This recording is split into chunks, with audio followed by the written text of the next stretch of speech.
we are the number two now in the market from a wholesale perspective.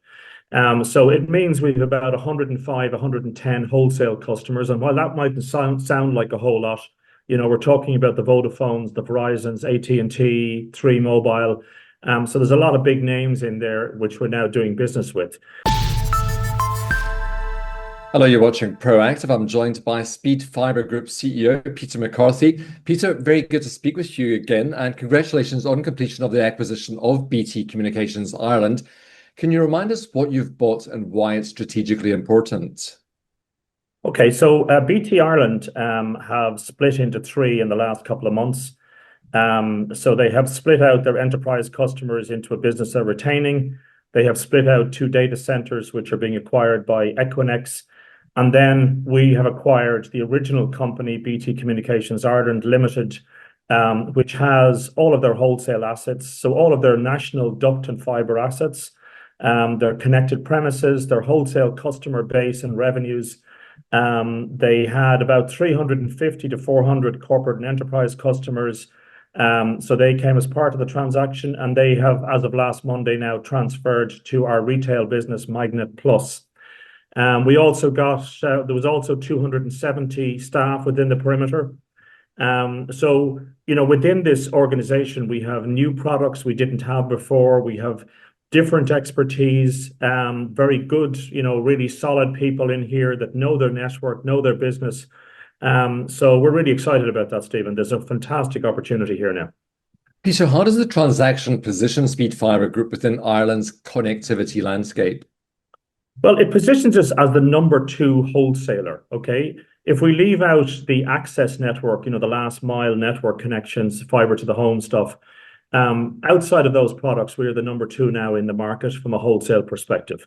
So it means we have about 105, 110 wholesale customers. And while that mightn't sound like a whole lot, we're talking about the Vodafones, the Verizons, AT&T, Three Mobile. So there's a lot of big names in there which we're now doing business with. We already as well have our metropolitan area network in 88 locations. So that's towns and cities around Ireland. We have a backhaul network connecting all of those metropolitan area networks. And now with the BT network, we've greater and further reach than we already had in the Dublin region. So in total, 10,000 kilometres of fibre and duct now in the state. We have 6,000 connected premises. We would probably have about 102 to 103 either co-location facilities or small little data rooms, data centres, that we can still give customer space in. We have, starting off, certainly about 470 people now in the organisation, and revenues in excess of 150 million. Cordiant talks about a buy, build and grow strategy. How does this acquisition fit that playbook? As we've been looking at BT for a long time. So this wasn't just, it came up last year and we said, oh, let's go for this. We've been looking at this since I came into this business in 2019. Because really, this is not a huge market. We're a population of 5.5 million. We're geographically quite small. So it's almost like we're talking about Liverpool or Manchester. And, coming into, when you're in a market like that, it doesn't take very many players for it to be a crowded market. So buying BT, which was always argued, were we the number two or were they the number two? We're definitely solidified now as the number two player in the market.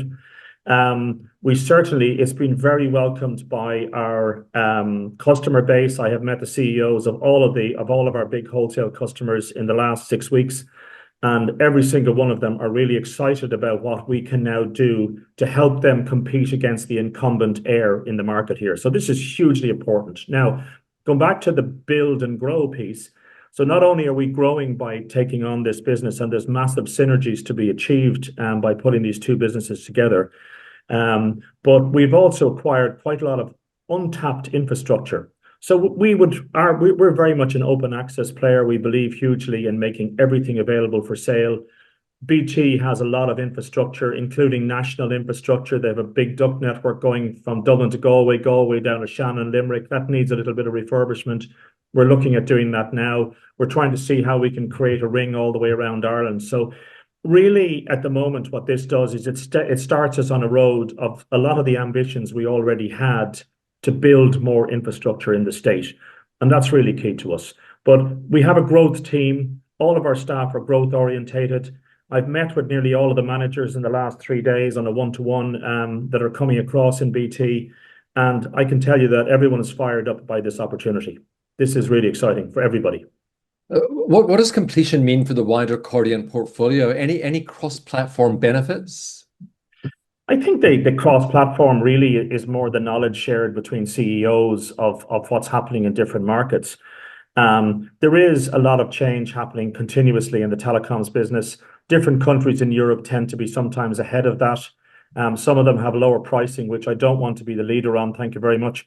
But they definitely, there is definitely learnings to be had from what people are experiencing in different markets. So I would say it's predominantly at the leadership level and maybe at the CFO level that we're learning quite a lot from other markets.